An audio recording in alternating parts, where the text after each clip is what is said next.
we are just 10 days away from Thanksgiving, and if you haven't finalized your menu just yet, we're going to help you with some ideas. WTOC reporters and anchors will be joining us in the Morning Break Kitchen the next 2 weeks with a dish that is always on their Thanksgiving table. And Flynn Snyder is going to start us off today. Thanks so much for coming to the kitchen with us. What are you going to make for us? Good morning, Tim. Well, yeah, we are making some chunky applesauce today. Okay. Every year back home, we go over to my neighbor's house. We do a big potluck, and this is always a favorite side dish. This is what you bring. This is what my neighbor was gracious enough to share with me as a recipe today Excellent. to share with all of you at home. Apples kind of work their way into the Thanksgiving menu a lot. Yes. You know, apple pie, of course, is popular. Some people put apples in stuffing. Exactly, So- yeah. So if you like all that, you'll like this. And this is a super simple, easy, and versatile dish to make. Excellent. You can do it in minutes. All right, I'm going to let you take it away. Yeah, so we're going to start out. You want to get about 7 to 8 apples. They can be really any Okay. kind. I elected for Honeycrisp today since that's my favorite, but really it's honestly whatever cheapest at the store. You can take your apple peeler. I'm using a potato peeler today. Okay. I already got it started, but you just want to take some of the bruising off the apple, and you're just going to do around the entire skin, make sure all now, of it is how are off. you as a peeler? Can you get it off in one strip? There might be some Band-Aids involved, you know, It after always the peeling impresses me when process. people can do that. Yeah, a little hot water goes a long way. But then once you have your apple peeled, we're going to cut around the core. So basically, you just want to make sure you get all the core and all the seeding off of the apple. Remember, we want to go for a soft and chunky consistency, and that core really isn't going to cook down too well. So then once you have all the kind of bits off the core, we're going to cut the remaining slices into 1-inch pieces. So we're just going to go along, cut it into 1-inch pieces, just to make sure we're getting bite-sized and that they cook down nice and well. We'll do it for one more slice, then we'll keep it going here. So yeah, you want to make sure we'll get it into 1-inch pieces. Do that for the other remaining pieces as well, and then we're going to throw this all into the bowl here. All right, and you say you do that with about 7 or 8 apples? Yeah, 7 to 8 apples. That's going to give you probably a good portion of this. It's a healthy portion. These are side portions, so I would say Right. about 6 to 8 servings probably. So then I'll move this cutting board I'll take over that for here. you. Thank you very much, Tim. And then we're going to take, and this is where the simple part comes in. So once you have your apples peeled and cut, all you need is 4 ingredients. So we're going to start out with a cup of apple cider. Apple cider, And okay. you know, my neighbor, like I said, this is her recipe from back home, and she told me when she first started making this, she made the mistake, same mistake I did when I first started making this, was she used apple cider vinegar instead. She had a little one at the time. He came in the kitchen and said, you know what, Mommy, I don't think this smells quite right. Yeah. So don't well, make good that thing same she mistake. smelled it before she Yes, tasted it. exactly. That would have been unpleasant. So we're doing so apple cider. a cup of apple cider, then we're going to throw in half a cup of brown sugar, Okay. and then, thank you very much, go. and then we're going to do about a teaspoon and a half of vanilla extract, extract, okay. pour that in, and then we're going to do 2.5 of cinnamon. Cinnamon and apples, teaspoons. I mean, you got to have that combination. It doesn't really right? get much better than that, you know? So then we're just going to mix it all up into a bowl, make sure all the apples are coated with the sugar. That's where you're going to get the caramelizing Right. there when we put it into the And that bowl. liquid will cook out, right? It'll Exactly. cook down into the apple, actually. Right, and that's what kind of makes it soft, and that's going to give you kind of the saucy texture as well. So once you have this all combined, nice and mixed up, we're going to come over here to our deep pan over here, and that's when we can start cooking. This is where it gets really, this is where the set it and forget it That's aspect right. comes in. So we're going to pour it on into our pan.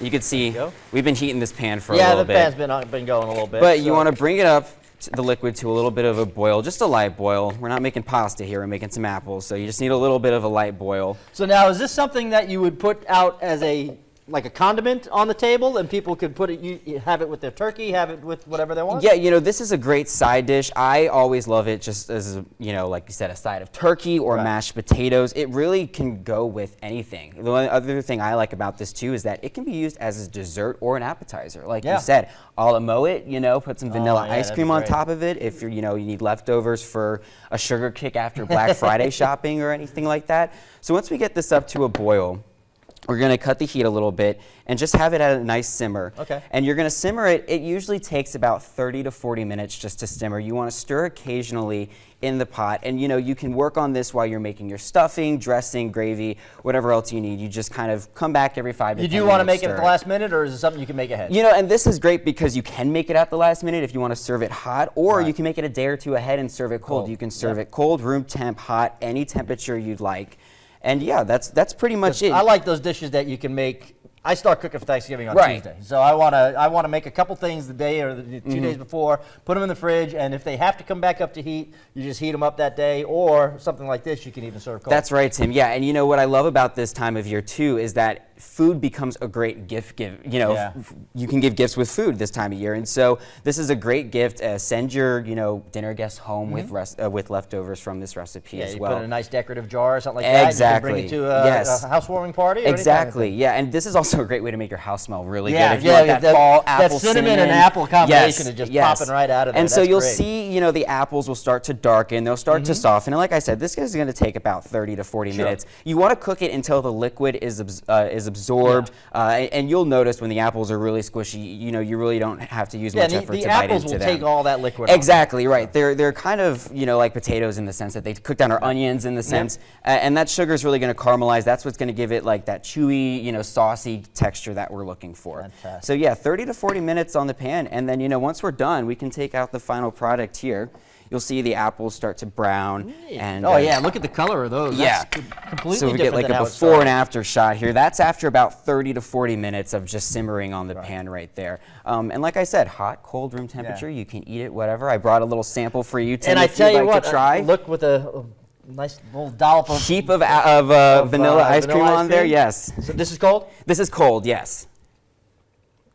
It tastes like an apple pie. Exactly, yeah. So anyone who likes fried apples or apple pie, I you will like love that. this. Exactly. I might be adding this to my table. There you by the go. way. There you go. So, Yeah, neat. dessert, side dish, or appetizer. Fantastic. It works well. Great job. Thank Now, your Thanksgiving traditions, what are kind of something that you would always do on Thanksgiving? So I'm from the DC area, so Okay. we love to go down on the C&O Canal, take a hike down there, maybe on the National Mall, and then like I said, we get the food already, cook the turkey, head over to the neighbor's house for a little dinner potluck, and then we head out to the fire pit after and do some s'mores for dessert. Not the ones that you make, but what is your favorite Thanksgiving side?